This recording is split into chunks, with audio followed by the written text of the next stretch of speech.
সাল্লাল্লাহু আলাইহি ওয়াসাল্লাম দরুদ পড়েন, বলেন সাল্লাল্লাহু আলাইহি ওয়াসাল্লাম।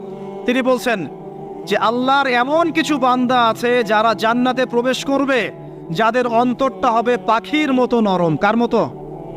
পাখির মতো। একটা হাদিস শুনলেন। 2 নম্বর হাদিস, আল্লাহর রাসূল সাল্লাল্লাহু আলাইহি ওয়াসাল্লাম বলছেন,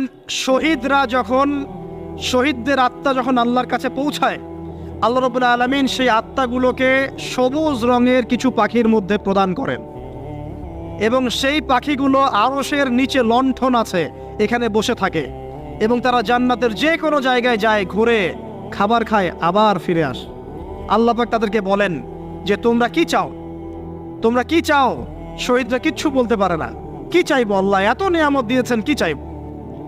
যখন আল্লাহ বারংবার প্রশ্ন করতে থাকেন, তোমরা কি আর কিছু চাও, তোমরা কি আর কিছু চাও, তোমরা কি আর কিছু চাও, তখন শহীদরা শেষে বুঝে যে আমাদের কিছু না কিছু তো বলতে হবে এখন। তখন তারা